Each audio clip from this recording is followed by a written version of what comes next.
ఈసారి దావోస్ వేదికగా తెలుగు రాష్ట్రాల ముఖ్యమంత్రులు పెట్టుబడుల వేట కొనసాగుతోంది. వైజాగ్ సమ్మిట్ సక్సెస్ చేసిన చంద్రబాబు గ్లోబల్ సమ్మిట్ విజయంతో రేవంత్ రెడ్డి మంచి జోష్ మీద ఉన్నారు. ఈసారి వరల్డ్ ఎకనామిక్ ఫోరం సదస్సులో 10 రాష్ట్రాలు పాల్గొననున్నాయి. అయితే పెట్టుబడుల కోసం తెలుగు రాష్ట్రాల మధ్యే గట్టి పోటీ ఉండడం ఈసారి హైలైట్.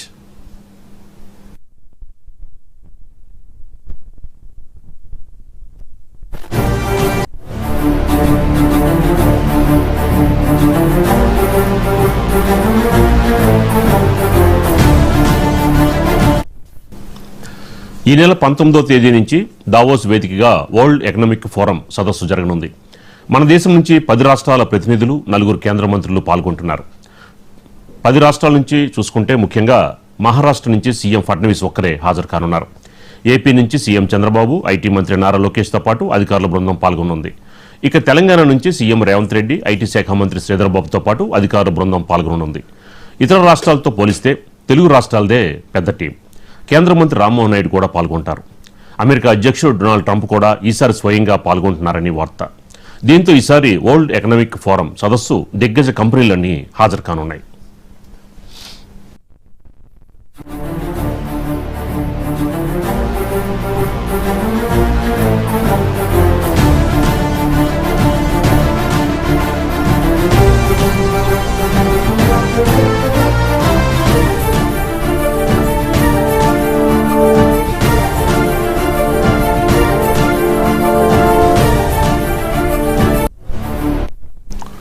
అలాగే మన దేశం నుంచి ప్రముఖ పారిశ్రామికవేత్తలు పాల్గొంటున్నారు. దీంతో ఈసారి వరల్డ్ ఎకనామిక్ ఫోరం సదస్సుపై తెలుగు రాష్ట్రాలు భారీ అంచనాలతో ఉన్నాయి. వైజాగ్ సదస్సు ద్వారా గూగుల్ వంటి దిగ్గజ ప్రాజెక్టులు పొందిన ఏపీ ఈసారి క్వాంటమ్ కంప్యూటింగ్ వంటి అధునాతన ప్రాజెక్టుపై దృష్టి పెడుతోంది. ఇప్పటికే సోలార్, డేటా సెంటర్లకి కేర్ ఆఫ్ అడ్రస్గా మారిన ఏపీ మున్ముందు కూడా కొత్త టెక్ కంపెనీలను ఆకర్షించే ప్రయత్నం చేస్తోంది. ఇప్పటికే అమెరికాలో పర్యటించిన నారా లోకేష్ పలు బహుళజాతి కంపెనీలతో మాట్లాడారు.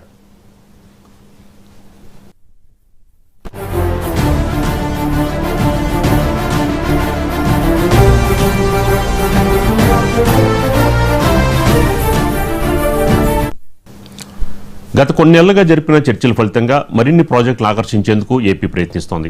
ఇక తెలంగాణ సీఎం రేవంత్ రెడ్డి కూడా హైదరాబాద్ బ్రాండ్ ఇమేజ్ని బాగా ఉపయోగించుకుంటున్నారు.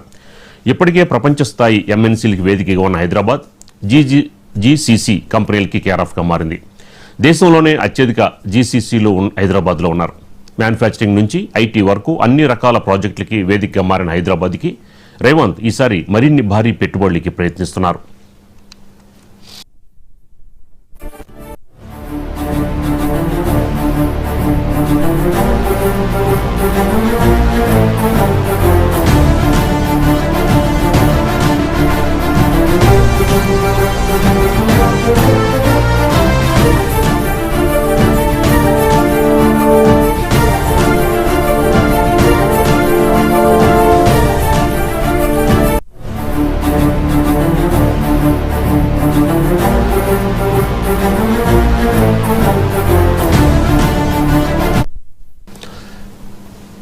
ఈసారి దావోస్ వేదికగా తెలుగు రాష్ట్రాల ముఖ్యమంత్రులు పెట్టుబడుల వేట కొనసాగుతోంది. వైజాగ్ సమ్మిట్ సక్సెస్ చేసిన చంద్రబాబు గ్లోబల్ సమ్మిట్ విజయంతో రేవంత్ రెడ్డి మంచి జోష్ మీద ఉన్నారు. ఇక ఇదే అంశానికి సంబంధించి మనకి మరింత ఇన్ఫర్మేషన్ మా హైదరాబాద్ బ్యూరో శ్రీనివాస్ అందిస్తారు. శ్రీనివాస్ గారు, ఏంటి గ్లోబల్ సమ్మిట్ ఆల్రెడీ సక్సెస్ అయింది, ఏంటి రేవంత్ రెడ్డి మంచి జోష్ మీద ఉన్నారు, ఎలా ఉంటాయి ఈసారి పెట్టుబడుల వేట తెలంగాణకి? రాజు గారు, ఈ నెల 19 నుంచి 23 వరకు దావోస్లో వరల్డ్ ఎకనామికల్ ఫోరం సదస్సు జరుగుతుంది. ఈ సదస్సుకు దాదాపుగా మన దేశం నుండి 10 రాష్ట్రాలకు చెందినటువంటి ప్రతినిధులు వెళ్ళనున్నారు. అందులో ముఖ్యంగా మన తెలుగు రాష్ట్రాల నుండి ఇటు తెలంగాణ నుండి ముఖ్యమంత్రి రేవంత్ రెడ్డి, అదేవిధంగా ఐటీ శాఖ మంత్రి శ్రీధర్ బాబు, అదేవిధంగా ఆంధ్రప్రదేశ్ నుండి ముఖ్యమంత్రి చంద్రబాబు నాయుడు, ఐటీ మంత్రి లోకేష్ వీళ్ళు కూడా హాజరు కానున్నారు. అదేవిధంగా మహారాష్ట్ర నుండి కూడా అక్కడ ముఖ్యమంత్రి ఫడ్నవీస్ కూడా వెళ్ళనున్నారు. ప్రధానంగా చూసేది ఉంటే అంటే దక్షిణాది నుండే ఎక్కువ ప్రాతినిధ్యం వహించే అవకాశం ఉందని చెప్పవచ్చు. ఈ పోటీ కూడా ఈ 2 తెలుగు రాష్ట్రాల మధ్యనే ఉండే అవకాశం ఉందని చెప్పవచ్చు. ఇప్పటికే ఈ తెలుగు రాష్ట్రాలు అన్ని రంగాల్లో ఒకరిపై ఒకరు పోటీ పడుతూ రెండు తెలుగు రాష్ట్రాల అభివృద్ధి కోసం ముఖ్యమంత్రులు అనేక రంగాల్లో ముందుకు పోతున్నారని చెప్పవచ్చు. అయితే ఈ మధ్యలో తెలంగాణ రైజింగ్ గ్లోబల్ సమ్మిట్ నిర్వహించి రేవంత్ రెడ్డి సక్సెస్ అయ్యారు. అందులో దాదాపుగా 5.75 లక్షల కోట్ల విలువైనటువంటి పెట్టుబడులను పెడతామని ముందుకు వచ్చారు. అయితే వీటితో పాటు దావోస్ను కేంద్రంగా చేసుకొని మరిన్ని పెట్టుబడులు తేవడానికి రేవంత్ రెడ్డి వెళ్తున్నాడని చెప్పవచ్చు. అదేవిధంగా ఆంధ్రప్రదేశ్ నుండి కూడా ఈ మధ్యనే వైజాగ్లో సమ్మిట్ నిర్వహించి ఇటు చంద్రబాబు నాయుడు కూడా సక్సెస్ఫుల్గా ముందుకు వెళ్తున్నారు. అంతేకాకుండా ఇటు చంద్రబాబు నాయుడుతో పాటు ఐటీ శాఖ మంత్రి ఈ మధ్యలోనే ఇటు అమెరికా అదేవిధంగా ఆస్ట్రేలియా వంటి దేశాల్లో కూడా పర్యటించి అక్కడ ఉన్నటువంటి పారిశ్రామికవేత్తలను ఐటీ కంపెనీలతో చర్చలు జరిపారు. ఈ చర్చల ఫలితంగా కూడా అనేకమైనటువంటి కంపెనీలు ఇటు తెలుగు రాష్ట్రాల్లో పెట్టుబడి పెట్టడానికి ముందుకు వస్తున్నారని చెప్పవచ్చు.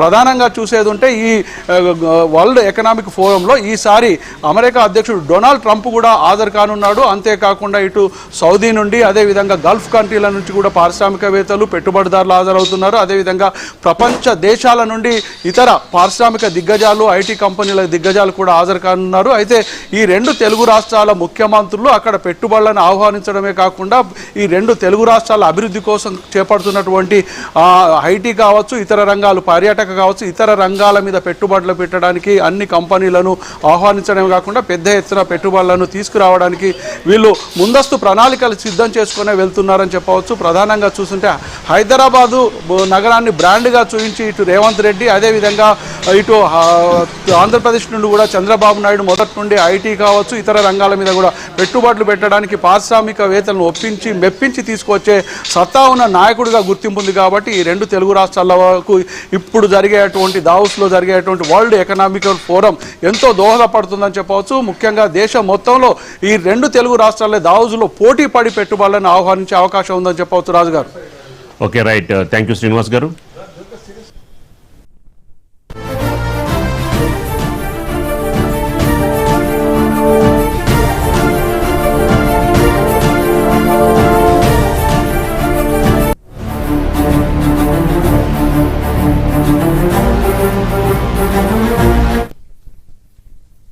ఈసారి దావోస్ వేదికగా తెలుగు రాష్ట్రాల ముఖ్యమంత్రులు పెట్టుబడుల వేట కొనసాగనుంది. వైజాగ్ సమ్మిట్ సక్సెస్ చేసిన చంద్రబాబు గ్లోబల్ సమ్మిట్ విజయంతో రేవంత్ రెడ్డి మంచి జోష్ మీద ఉన్నారు. ఈసారి వరల్డ్ ఎకనామిక్ ఫోరం సదస్సులో 10 రాష్ట్రాలు పాల్గొనున్నాయి. అయితే పెట్టుబడుల కోసం తెలుగు రాష్ట్రాల మధ్య గట్టి పోటీ ఉండడం ఈసారి హైలైట్.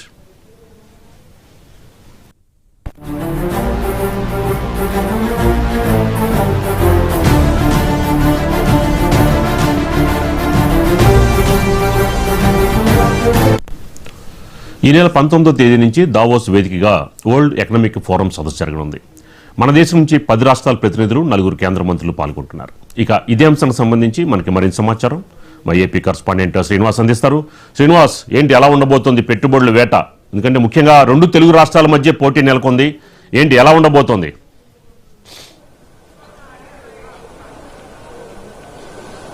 థ్యాంక్ యూ రాజు. ఈ నెల 19 నుంచి ముఖ్యమంత్రి చంద్రబాబు నాయుడు, అలానే మంత్రి నారా లోకేష్, మరో మంత్రి టీజీ వెంకటేష్, అలానే భరత్, మొత్తంగా అధికారులతో పాటు కూడినటువంటి ఒక బృందం పూర్తి స్థాయిలో దావోస్ వెళ్తుంది. అయితే అక్కడ ప్రపంచ ఆర్థిక సదస్సు జరుగుతుంది. ఈ ఆర్థిక సదస్సుకు సంబంధించినటువంటి దాంట్లో పూర్తి స్థాయిలో ప్రపంచవ్యాప్తంగా ఉన్నటువంటి అందరు పెట్టుబడిదారులు, అలానే వివిధ సంస్థలకు చెందినటువంటి దిగ్గజ కంపెనీలకు సంబంధించినటువంటి సీఈఓలు, అలానే వివిధ దేశాలకు సంబంధించినటువంటి ప్రతినిధులు కూడా హాజరవుతుంటారు.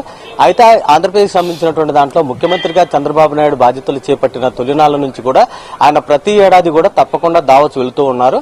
కారణం ప్రధానంగా ఆంధ్రప్రదేశ్ లో ఉన్నటువంటి పెట్టుబడులకు సంబంధించినటువంటి దాంట్లో ఆయన ఉమ్మడి రాష్ట్రానికి ముఖ్యమంత్రిగా ఉన్న సమయంలోనూ, విభజిత ఆంధ్రప్రదేశ్ తర్వాత కూడా ఆయన ముఖ్యమంత్రిగా ఉన్న సందర్భంలోనూ తప్పనిసరి ప్రతి ఏడాది కూడా ఎప్పుడు పెట్టుబడుల సదస్సుకు వెళ్తూనే ఉన్నారు. అయితే ఈసారి వెళ్తున్నటువంటి దాంట్లో గత 5 ఏళ్ల కాలంలో ఆంధ్రప్రదేశ్ సంబంధించినటువంటి దాంట్లో పూర్తి స్థాయిలో ఆంధ్రప్రదేశ్ లో పెట్టుబడులకు సంబంధించినటువంటి అంశంలో గత ప్రభుత్వ నిర్ణయాల వల్ల చాలా మంది కూడా పెట్టుబడుల విషయంలో వెనకబడినటువంటి పరిస్థితి ఉంది. అయితే గత ఏడాది కూడా ముఖ్యమంత్రి అక్కడికి వెళ్లడం జరిగింది. ఆంధ్రప్రదేశ్ లో పెట్టుబడులకు ఉన్నటువంటి అవకాశాన్ని ఇప్పటికే ఆంధ్రప్రదేశ్ ప్రభుత్వానికి సంబంధించినటువంటి దాంట్లో సుమారు 30కి పైగా వివిధ సంబంధించినటువంటి డిపార్ట్మెంట్లకు సంబంధించినటువంటి దాని మీద ఇప్పటికే పాలసీలు కూడా రూపొందించడం జరిగింది. ఈ పాలసీలకు సంబంధించినటువంటి దాంట్లో పెట్టుబడిదారులకు అనుకూలమైనటువంటి పాలసీలు, అలానే ఆంధ్రప్రదేశ్ కు సంబంధించినటువంటి దాంట్లో పెట్టుబడులకు ఉన్నటువంటి అవకాశాలను కూడా ముఖ్యమంత్రి వివరించనున్నారు.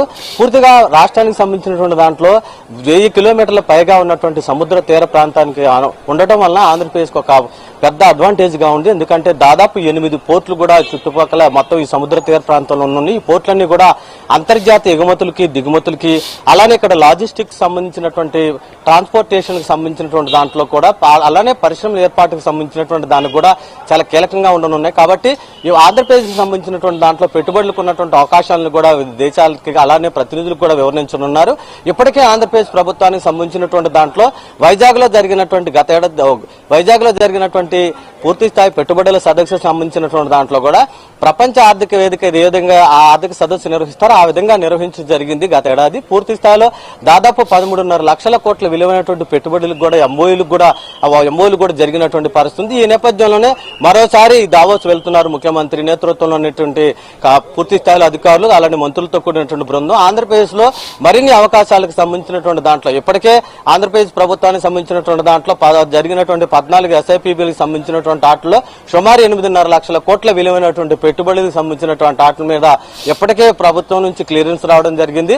అయితే ఈ మార్చి నాటికి పూర్తి స్థాయిలో అన్ని రకాల సంస్థలు ఇప్పటి వరకు ఏవైతే ఎంఓయూలు చేసుకున్న ఎస్ఐపిబిలకు సంబంధించినటువంటి దాంట్లో అప్రూవల్ పొందిన ఆ సంస్థలకు సంబంధించినటువంటి అన్ని కూడా పనులు ప్రారంభించే విధంగా కూడా ప్రభుత్వం ఒక రకంగా ప్రయత్నాలు ప్రారంభిస్తున్నటువంటి పరిస్థితి ఉంది. ఈ నేపథ్యంలోనే దావోస్ పర్యటనకు కూడా ముఖ్యమంత్రి వెళ్తున్నారు. కాబట్టి ఆంధ్రప్రదేశ్ సంబంధించినటువంటి దాంట్లో అంతర్జాతీయ వేదికగా మరోసారి ఆంధ్రప్రదేశ్ లో పెట్టుబడులకు ఉన్నటువంటి అవకాశం నిర్వహించడంతో పాటు వివిధ అంశాలకు సంబంధించినటువంటి దాంట్లో ఏరోస్పేస్ కావచ్చు, డిఫెన్స్ కి సంబంధించి కావచ్చు, అలానే సముద్ర తీర ప్రాంతంలో ఎక్స్పోర్ట్స్ ఇంపోర్ట్స్ కి సంబంధించినటువంటి కావచ్చు, పోర్టులకు సంబంధించినటువంటి కావచ్చు, లాజిస్టిక్స్ సంబంధించినటువంటి కావచ్చు, ఎనర్జీకి సంబంధించినటువంటి కావచ్చు, ఇట్లా అనేక రకాలకు సంబంధించినటువంటి అలానే మన రాష్ట్రానికి సంబంధించినటువంటి దాంట్లో వ్యవసాయ ఉత్పత్తులు నెంబర్ 1 గా ఉన్నటువంటి పరిస్థితి ఉంది. కాబట్టి వ్యవసాయ ఉత్పత్తులు కావచ్చు, మత్స్యోత్పత్తులకు సంబంధించినటువంటి కావచ్చు, వివిధ రంగాలకు సంబంధించినటువంటి దాంట్లో ఆంధ్రప్రదేశ్ సంబంధించినటువంటి అవకాశాలు ఇక్కడ పెట్టుబడులు పెట్టడం వల్ల పరిశ్రమలు పెట్టడం వల్ల సంస్థలకు వస్తున్నటువంటి ఉపయోగాలు ఆంధ్రప్రదేశ్ కలిగే ప్రయోజనాలు ఇక్కడ ఉన్నటువంటి వాతావరణ పరిస్థితులను కూడా ముఖ్యమంత్రి వివరించున్నారు. ఏదేమైనప్పుడు కూడా ఈసారి దావోస్ పర్యటన మీద పూర్తి స్థాయిలో ఆంధ్రప్రదేశ్ ఆశలు పెట్టుకుందని చెప్పాలి. మరికొంత ఏదైతే ఇప్పటి వరకు ఉన్నటువంటి సంస్థలు ఉన్నాయో మరికొన్ని సంస్థలను కూడా ఆంధ్రప్రదేశ్ కు తీసుకొచ్చేందుకు దావోస్ ను ఒక వేదికగా వినియోగించుకోవాలని చంద్రబాబు భావిస్తున్నారు. దానికి అనుగుణంగానే దావోస్ పర్యటనకి నెల 19 నుంచి వెళ్లనున్నారు. Raju. Okay, right. Thank you Srinivas.